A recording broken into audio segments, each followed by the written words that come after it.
السلام عليكم، أهلا بيكم. معاكم كريم. في البداية بتمنى لكم يوم سعيد. كمال ومنال أخ وأخت من ماما مختلفة. أبوهم هشام بيختفي في ظروف غامضة والكل بيفتكروا إنه مات، لكن بمساعدة شوقي صديق العائلة بيروحوا على ألاسكا يدوروا عليه هناك، لكن بيهاجمهم وحش ضخم وبتتصاب منهم مي الهاكر صديقة كمال، لكنهم بيقدروا يهربوا بمساعدة مؤسسة مونارك المسؤولة عن تتبع ودراسة الوحوش، لكن مديرينها ليهم أغراض تانية خفية وبيقبضوا عليهم ويحبسوهم في زنازين منفردة علشان يعرفوا ايه المعلومات اللي عندهم، لان في قرايات رصدتها الدكتورة بارايس لاشعاعات ضخمة تحت الارض تنذر بوجود هجوم وشيك لوحش ضخم، لكن المؤسسة ما عندهاش اي معلومات كفاية ومش بيوصلوا لحاجة مع كمال ومنال ومي، لانهم بالفعل مش عارفين اي حاجة. حتى شنطة وحيد رؤى ضاعت منهم بكل الملفات اللي جواها، بس اثناء التحقيق نوال بتشك ان هاكر زي مي ممكن تكون شالت نسخة احتياطية منها، رغم ان دي الحقيقة، لكن مي ما اعترفتش بده، ولانهم ما قدروش يطلعوا منهم بحاجه بيقرروا يطلقوا سراحهم ويراقبوهم من بعيد لحد ما يوصلوا لحاجه. لكن شوقي صديق جدهم وحيد رؤى وجدتهم كوكي مؤسسين شركه مونارك خبى عنهم اي معلومات عشان تكون دي ورقه ضغط في ايده يتفاوض بيها مع نيفين نائب مدير مؤسسه مونارك اللي يعرفها شوقي لان هو كان موظف سابق في المؤسسه، لكنهم حطوه تحت المراقبه لان هو ضد ان المؤسسه تقف تتفرج كده وما تساعدش في معارك الوحوش. وبيسأل نيفين في ظل كل معارك جودزيلا مع الوحوش التانية كان ايه اللي هيحصل لو جودزيلا خسرت، وبتحاول نيفين تعرف منه ايه اللي كان موجود في شنطة وحيد رؤى وايه اللي خلى شوقي يظهر دلوقتي تحديدا، وبيقول لها انا الوحيد اللي شايف وسط العميان وقررت ان انا اتخذ موقف واوقف الوحوش دي، لكنها بتهدده اما ان هو يجيب اللي في بطنه والا هتخفيه من على وش الارض. وبيبص للكاميرا ويكلم اللي بيراقب التحقيق ويقوله ان مارك فاشلة مش من دلوقتي بس لكن من زمان. وبتستغرب نوال ازاي واحد عنده يجي 90 سنة يكون بالصحة دي، وبتستغرب اكتر ان هو راح لمكان وحش المؤسسة ما كانتش تعرف اصلا بوجوده. وتامر كمان بيستغرب لان ما عندوش معلومات. وبيرجع كمال ومنال ومي لسان فرانسيسكو اللي ظهور جودزيلا على الكوبري دمرها تماما ووقع الاتوبيس اللي كان فيه كل تلامذة منال، وبتنتشر هناك الملاجئ اللي تحت الارض لحمايتهم من الوحوش، والشرطة قفلت المدينة اللي اتدمرت تماما. ولما بتوصل منال لبيتها بتستقبلهم امها اللي بتتصدم لما عرفت ان كمال ابن هشام وان جوزها اتجوز عليها، واثناء ما كمال بيحاول يساعدها بتهب فيه وبيسيبوا منال وامها يتكلموا لوحدهم. وبنعرف ان منال كانت مدمره تماما بعد ما حادثه جودزيلا كانت السبب في ان كل تلاميذها يموتوا وانعزلت تماما عن العالم، وعشان كده امها كانت بتزن عليها تروح تدور في ماضي ابوها يمكن تخرج من حاله الحزن المسيطره عليها. وبتقرر منال تدخل المدينه المدمره المنطقه الحمراء علشان تدور على اي حاجة في مكتب ابوها القديم ممكن تفيدهم في ان هم يلاقوا هشام، رغم رفض امها التام لان الشرطة ممكن تقتلهم لانها تفتكرهم نباشين، لكنها بتسمع كلام منال وبتهربها في عربية نقل وبترشي حارسة الامن. ولان الشرطة بتراقب كل اللي بيدخلوا لازم امها تسيبها وتخرج، ولو الشرطة لمحتهم جوه مش هتسمي عليهم وبتقول لها هرجع لك الصبح يا ضنايا. وبيكتشفوا ان المدينة اتدمرت تماما، وبتبدأ الذكريات تطارد منال اللي كان ليها صديقة كانها مش مظبوط يا، وقبل ما تتحرك بالاتوبيس اللي وقع من فوق الكوبري كان ممكن تفضل مع صاحبتها لكنها سابتها وطلعت الاتوبيس. وفجأة بتلمحهم الشرطة وبيطلعوا يجروا وينزلوا الانفاق وبتنزل وراهم الشرطة، لكن بيظهر ان في ناس تحت وبتطاردهم الشرطة وده بيديهم فرصة ان هم يهربوا، والرهبة والخوف بيسيطروا على منال وتقول لهم ان احنا هنموت كلنا. وبيحاول كمال يطمنها لكن وسط صدمتها بتزعق فيه وكأنه ابوها هشام وبتقول له انت ليه سبتنا لوحدنا. بالتالي كمال مش عارف يرد عليها فبيروح يدور على مخرج، وبتحاول مي تطمنها لان منال حاسه انها دايما بتسيب اللي حواليها وتخذلهم، لكن ده ما حصلش لانها رفضت تهرب وتسيب مي متجمده لما قابلوا الوحش. وبيلاقي كمال مخرج عن طريق ان هو مشي ورا القطط وبيوصلوا للمبنى اللي فيه مكتب هشام، ولما بيوصلوا للمكتب بيلاقوا خريطه شبيهه لنفس الخريطه اللي كانت في مكتبه في طوكيو، لكن ما لقوش وراها اي خزنه. وبيطلعوا من ملفات وحيد رؤى خريطه مشابهه وبيحدد فيها كمان النقط المدارية، وبأشعة الشمس بيحطها على الخريطة وبيظهر لهم خط سير هشام بداية من سان فرانسيسكو ثم ألاسكا وبعدها موقع ما في أفريقيا. وبترجع لأمها في الميعاد وبيروحوا على البيت وبتصارحها منال إن هشام لسه عايش وكان شغال في مؤسسة مونا، وبتقول لها أنا هعرف مكان. وبتتصل مي بنوال وتقول لها أنا هعمل كل اللي تطلبيه بس أنا عايز أرجع حياتي. وبيتم نقل شوقي لمكان تاني وفي الماضي أثناء حضور شوقي وكوكي لحفلة منظمها وزارة الدفاع. الاتنين بيرقصوا مع بعض وفي تلميح ان هما بيحبوا بعض، واللواء باكيتا بيلاحظ ده، لكن بيستدعيهم وحيد رؤى لان صديق ليه في اليابان رصد قرايات لوجود وحش في اليابان، وبيقرروا يروحوا. لكن شوقي بيفكرهم ان في لجنة لمناقشة الميزانية ولازم يحضروا، لكن كوكي هتروح مع وحيد وهتخلي شوقي يحضرها لوحده رغم رفض شوقي للفكرة لانه بيحب كوكي وخايف عليها. ولما بيوصل وحيد وكوكي لليابان، صديق وحيد صنع جهاز لمحاكاة أشعة جاما بحيث يتواصل مع الوحش بشكل ما عن طريق تبادل أشعة جاما، وممكن يستخدموا الجهاز ده كطعم لاستدراج الوحوش. وبيتصل على شوقي ويأكد له انه في وحش فعلا وهيستدعوه بكرة الصبح، وبيتمنى لو كان معاه. وده بيقلق شوقي جدا على كوكي، وبيروح على بيت اللواء باكيتا ويقول له ان وحيد وكوكي في مهمة ميدانية ومحتاجينه معاه، لكنه بيقول له انا مش عبيط يا شوقي، انت عايز تختار وده حق، وساعتها انا اختار وده حق، ولو انت اخترت صح هخليك تدير مونارك لوحدك زي ما انت عايز. اما في الحاضر واثناء ما بيتم نقل شوقي، العربية بتقف وبتظهر نوال وتهاجم الحراس عشان تحرر شوقي، لانها معتقدة ان هو هيقدر يوقف هجوم الوحش اللي جاي، لانها فقدت اختها قبل كده في هجوم للوحوش، واقسمت انها مش هتسمح بهجوم تاني للوحوش، وبتقول له ان في ناس كتير زي جوه مونارك. بالتالي بيثق فيها وبياخدها ويروح على كمال ومنال، لان هم اكيد عارفين ابوهم رايح فين بعد كده، وهو معتقد ان ابوهم بيسعى ان هو يوقف الهجوم الجاي. بالتالي شوقي عنده نفس هدف هشام، ان هو يوقف الوحوش. واثناء ما نيفين وتامر في مكتب هشام بيحاول يعرف هم ليه طردوا هشام من المؤسسة، وبتقول له لان هو كان بيحرك الاقمار الصناعية علشان يرصد اشعاعات جاما على الارض، وما كانش المفروض ان هو يرصد الحاجات دي. وبيكتشف تامر ثقوب مطرح ما هشام كان معلق خريطته، بالتالي بيكتشف ان دي اماكن محطات رصد خاصة لمونارك، ولما بيتتبعوا مسارها بيرجح تامر ان مكانه دلوقتي في افريقيا، وهيتأكدوا من ده لما يسحبوا سجلات القمر الصناعي اللي حركها هشام قبل ما يسيب المؤسسة. واثناء ما هما في الطريق للموقع بتسأل مي نوال هرجع لحياتي امتى، وبتأكد لها نوال ان بعد ما نخلص المهمة دي هترجعي لحياتك عادي. وبيوصلوا للموقع المتحدد على الخريطة، لكن مفيش دليل تاني خلاص، ولازم يدوروا في المكان بنفسه. وفجأة بيلاقوا هشام لسه عايش وما ماتش. اما في الماضي وحيد وكوكي بيشغلوا الجهاز ويستنوا ظهور الوحش، لكن بيتفاجئوا لما بيلاقوا شوقي قرر يجي لهم وما حضرش اجتماع الميزانية. ولما بيقعد مع كوكي بتلمح له ان هي بتحبه، لكن العلاقة دي ممكن تبوظ مشروع مونارك من الاساس، والمشروع ده بالنسبة لها هو حياتها. لكن فجأة صوت الجهاز بيتكتم ويترمي عليه، وبتظهر جودزيلا، وبيكتشفوا ان هي ما ماتتش لما فرقعوا فيها القنبلة النووية. وبيرجعوا على المكتب وبيقنعهم شوقي ان هم يبلغوا اللواء باكيتا ان جودزيلا ما ماتتش، لكن لما بيدخلوا المكتب بيكتشفوا ان اللواء باكيتا حط واحد تاني يدير مؤسسة مونارك مكان، لانه لما مشي ورا كوكي ادرك ان حبه ليها هيبوظ كل قراراته، بالتالي ما يقدرش يثق فيه. اما في الحاضر بعد ما لقوا هشام عايش، كمال ومنال بيبيبيوله وهو كمان بيبيبي لهم، لكن شوقي بيشوف جهاز شبه الجهاز اللي شافه زمان في اليابان، ويدرك ان هشام بيقول لهم ابعدوا، هو مش بيبيبي لهم. وبيركب هشام العربية بسرعة ويتحرك، وشوقي بيقول لهم يلا نفلسع بسرعة من هنا، لكن بيوصل لهم تامر وجنود مونارك في هليكوبتر. بس فجأة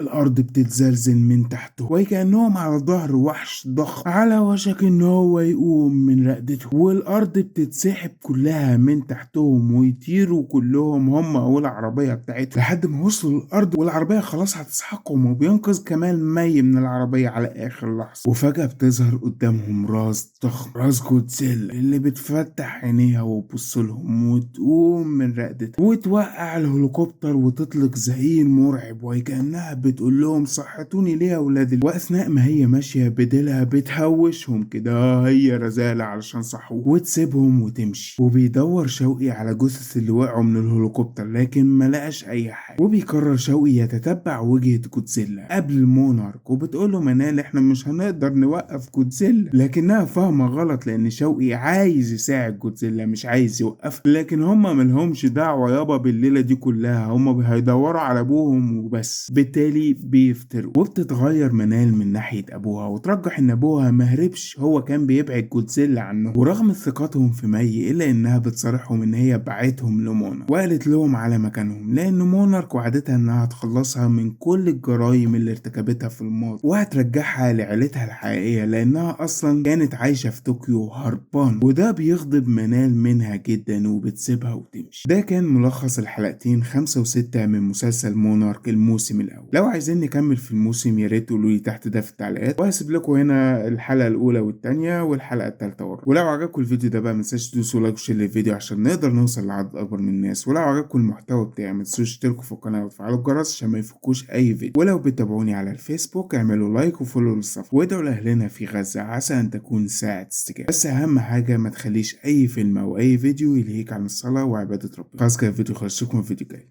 السلام عليكم.